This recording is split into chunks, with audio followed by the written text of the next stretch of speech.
Okay, so this is a Eucalyptus jacksonii, aka the red tingle. You can see it's a rather large one, who knows how old. Apparently there were fires here 80 or 90 years ago, and that's mostly what burnt out the center right there. You know, and of course trees, they're dead on the inside, you know, just, like many of us, we're dead on the inside. Is they only have their only living tissue is actually on the outer part of the tree. That's how this thing is unaffected by the fact that its heartwood is completely missing. Hardwood just kind of provides structural support. Yeah, redwoods are the same, you know. Again, red tingle, Eucalyptus jacksonii. Over there you got a Eucalyptus the versicolor, aka the Kari. They get big as hell too. They have a kind of a prettier bark in my opinion, but they don't seem to get as big as these bastards. So there you go, Hovea elliptica, that purple one, Leucopogon. Right there, that bamboo-looking guy with a world leaves, and you got some, you got some clematis coming up down there, and then just tons of acacia dominating the understory. Then just above that, you got the Haloragaceae, you know, which they can get big, but you know they're still an understory tree. They're much smaller than the Eucs. And so let's take another look at that Leucopogon verticulatus. You like the southern hemisphere heaths, huh? You like the southern hemisphere members of the blueberry family? Ericaceae, formerly Eupacridaceae, but I guess it's been merged. You know, it looks mildly ericaceous, those flowers, but they don't look like a lot of the northern hemisphere members of this family that you're used to. Just these racemes occurring in whorls around the stem, you know, verticulating and whatnot around the stem. You know, kind of like, verticulating is kind of like sashaying, but you're sashaying around the central shoot. The central shoot apex. Look at that parallel venation too. But you know, so that almost looks like a monocot. It's why it almost kind of looks like a bamboo, but you get up close and you could just see the slightest hint of cross venation in these guys.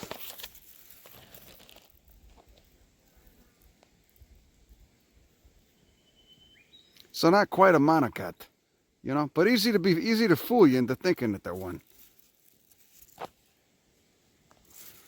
Anyway, Leucopogon.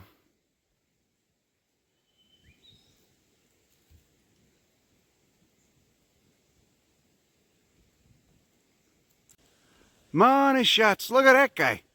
Look at these. Those are pretty, huh? Don't you like that? Don't you think it's nice? Doesn't it quell the nausea a little bit? It does for me. You get a calyx. You get that pink calyx that subtends that red corolla. And prominent anthers too. Prominent stamens poking out of the inside of that. Oh, shit. So this shrub is, of course, in the genus Herbertia, which is a pretty prominent genus down here. Got a lot of different species. There's bilobed petals. You got 5 bilobed petals. They're a little frilly. And they're a little frilly and fringed on the sides. Look at that bed. Look at it. Lots of goddamn stamens down there. What's going on with that flower morphology, huh? You like Herbertias? Oh, look at that. That's a big old bastard. Eucalyptus diverged from the rest of Myrtaceae about 25 million years ago, I think. Anyway, there you go. Eucalyptus jacksonii.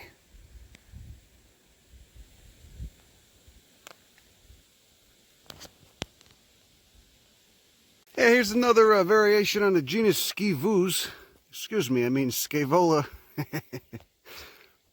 Fucking Skivus. Look, this one's kind of, it feels like a flannel bush. It feels kind of scabbard. All those little trichomes got kind of a rough texture. Fan-shaped flowers, Goodiniaceae. That's real nice. Oh, look at the Pattersonia with the Scaevola over there. That's nice. You like purple? Anyway, here's a pretty important one. This is a Trimalium odoratissima, a member of the Rhamnaceae. Look at that abaxial surface on the leaves. You got a nice little indumentum on the stem. And there's the flowers. Those flowers do look pretty rhamnaceous. You know, it does look like the buckthorn family, the Ceanothus family. You know, again, who knows how long the two lineages of Rhamnaceae have been separated, though, being that this is, you know, on the other side of the globe.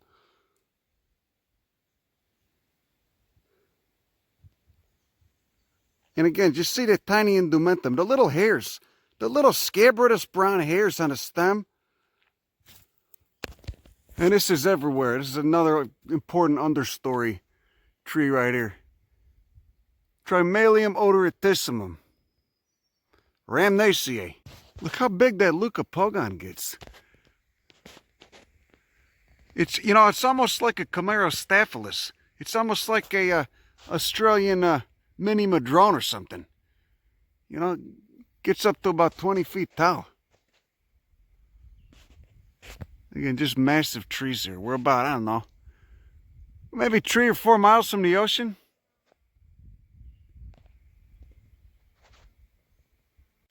Oh, so this is another prominent genus out here, and it's a member of the Malvaceae. Formerly used to be in the Sterculiaceae.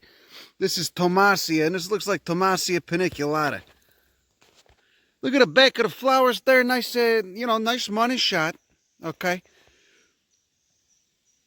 Look at all the little hairs. Look at how scabrous it looks. Real, just laden with trichomes, hairs, and with the shit. You know, like many of the native California monodendrons, the flannel bushes, which is in the same family.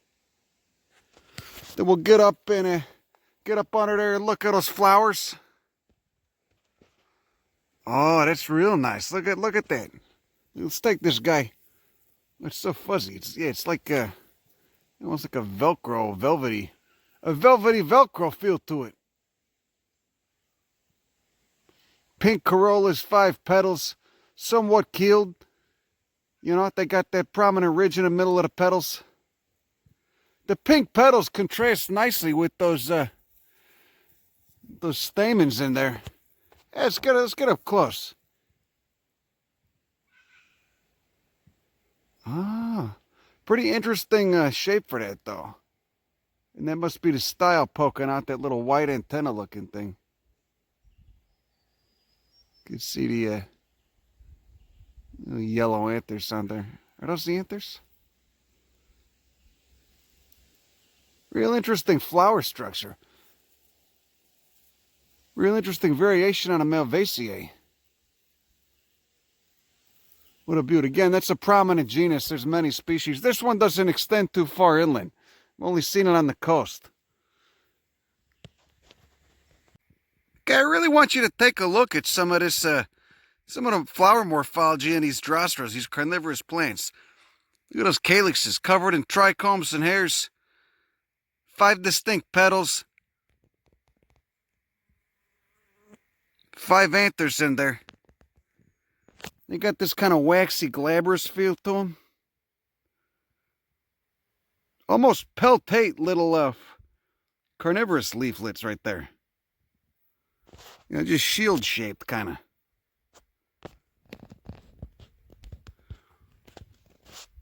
Coming up amidst the Anarthria scabra. This weird-ass rush. And again, that's a male. The females look a lot different. See, there's a young freshie. There's a male that's got he's just started releasing pollen. There you go. There's a female. Look at the texture on those. Just ready to receive the pollen. Look at this. Look at the texture on these. I guess they're just large stigmas.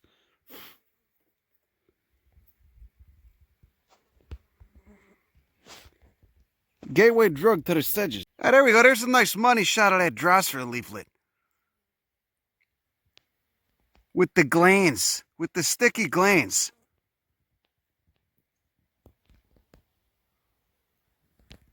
And again, a lot of these are just climbers. You get the pygmy ones, then you get a lot that are just leaning on other plants for support.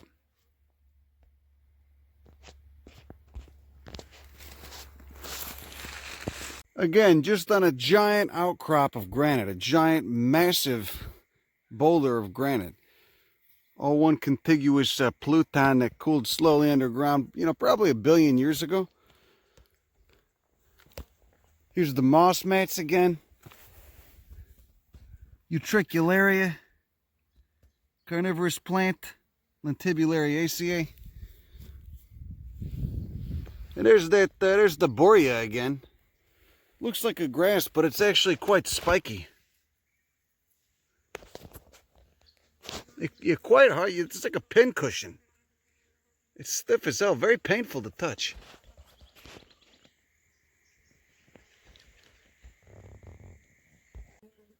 There's another pygmy Drosera.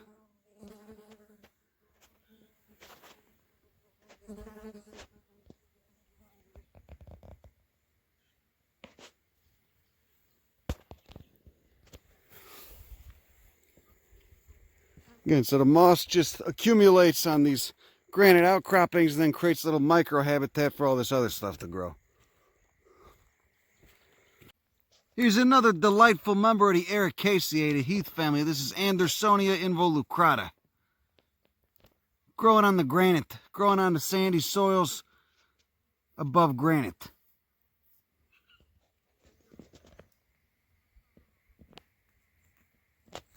Look at that foliage. Sessile leaves wrapped around a stem.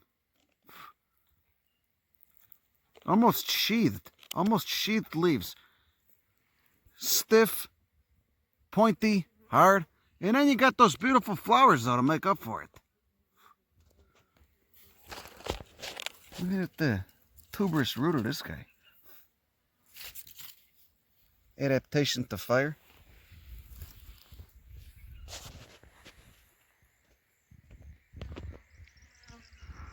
All just one giant Pluton, one giant batholith on the granites that be the granites. These Droseras, again, they're more like vines. They just come up on anything. Coming up on the borea.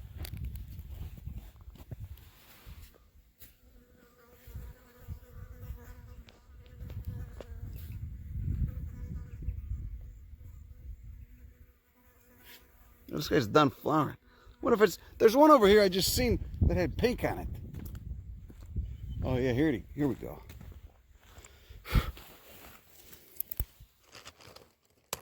So many different kinds. There's so much speciation in this genus down here. So they must be very successful.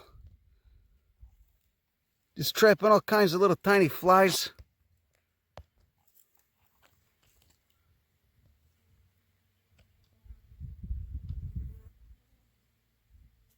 Yeah, there you go.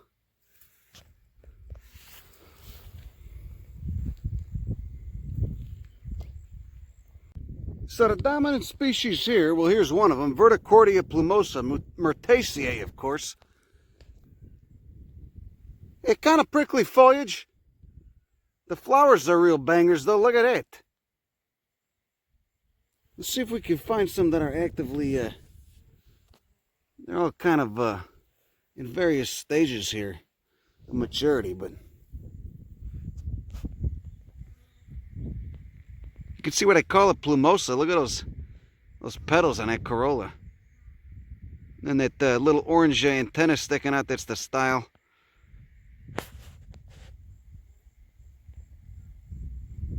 It's kind of a weird flower morphology for a myrtle family Myrtaceae. Huh? Then, of course, those little white tufts, the prickly shits, that's the borea. And then Eucalyptus myrtifolia is that pea family over here. And he's actually smell pretty good.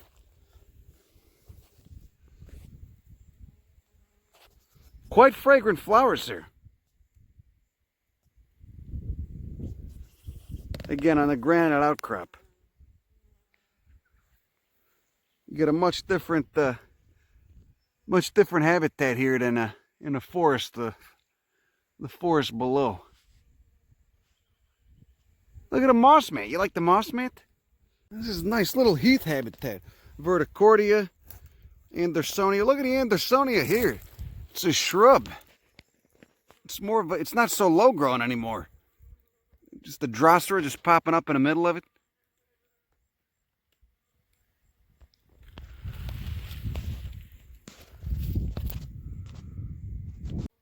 Oh, look, it's another Myrtaceae.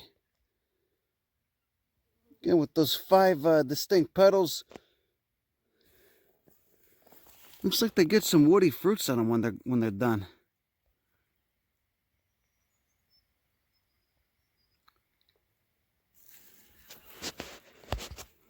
Super glabrous leaves, like most of the family. Smooth and glabrous.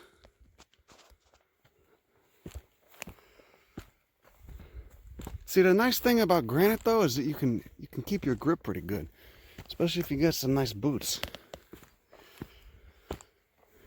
And yeah, they're having Phytophthora outbreaks everywhere here, so I'm gonna have to bleach those bastards before I go back to the States, you know? Before I get on a plane.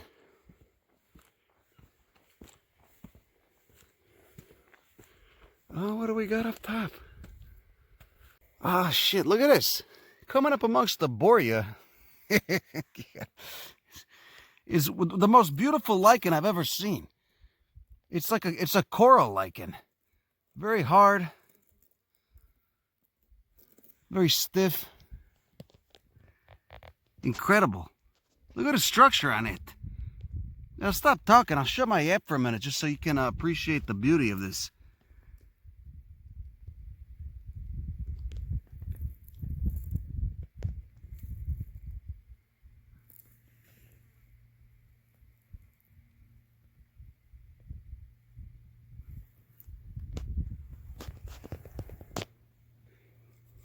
Coming up on a moss mat. That'd be the moss mat.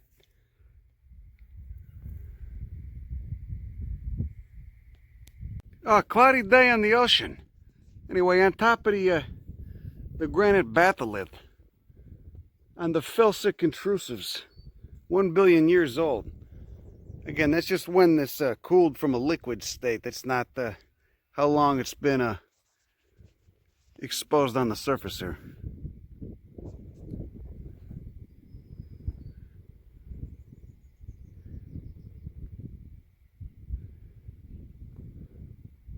More that Eucalyptus right there.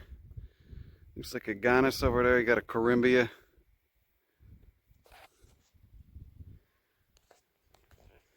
And then there's well, that's just a little seedling of this tree I haven't seen yet. I'll show you a big one down the way. More of that Stipandra.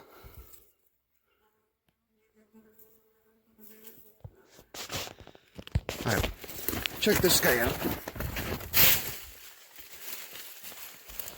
Look at these flowers on this. They're so dangly, they're so pendant.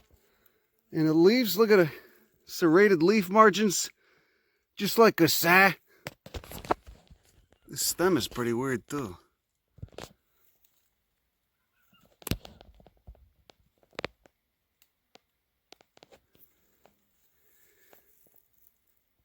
Hey, got some nice markings on the nodes.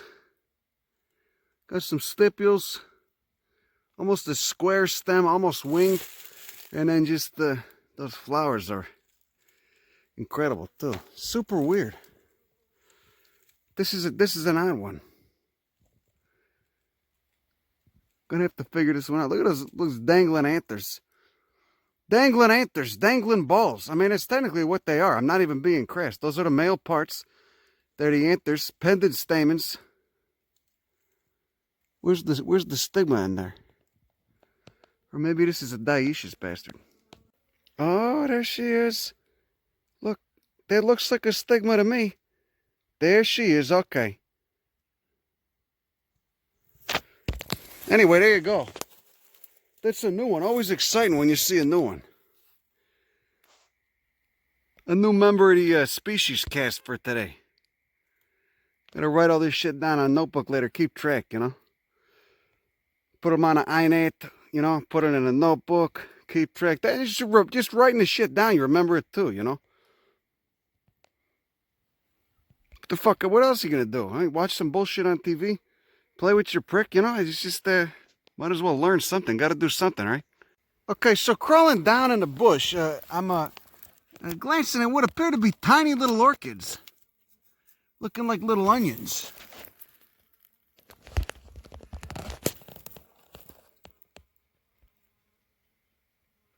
Yeah, definitely seems to be orchidaceous. You could just make up whatever word. Orchidaceous. Bastardaceous. I'm feeling pretty bastardaceous today. But that is pretty cool, though. Look at that. It just looks like a little tentacle.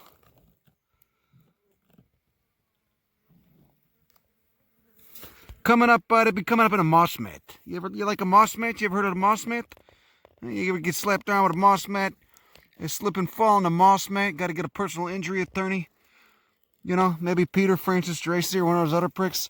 You know, ambulance chasers. Did you ever hear? You know what? I heard this story once. I think it was in a Nelson Algren book. But you know, the Loop in Chicago used to be a real, just scummy, dirty, wonderful place. You know, just filled with dirt bags, dive bars, and there was a bar, and I guess there was a CTA bus accident outside once. That is a beautiful fucking orchid. Oh, look at that thing. Coming up with the Kono stylus. Huh? Anyway, so there was a bar, and there was a CTA bus accident outside. I think it was on Lower State Street, which must have been 50s or 60s when State Street was real filthy. Must have been so nice. Now it's just kind of sterilized and bland. But oh, look at a Drosera's flowering. Oh, so there was a CTA bus accident, and God, look at all the wallaby shit. And it was a CTA bus accident, and you know, I guess it was pretty bad. People were coming off the bus hurt, so all these drunks came out of the bar that was near where the bus, you know, it was near this where there was a bar on the street, and all these drunks came out of the bar rubbing their neck and I'm in so much pain, oh it hurts, oh God, pretending that they were on the bus and that they've been involved in the accident just so they could claim a lawsuit against the CTA. It's totally sleazy, but it's kind of funny though, huh? Hey, don't you like pygmy Droseras? We got pygmy Droseras, we got climate Droseras, we got all the Droseras you need. If we don't got this Drosera, you don't need it.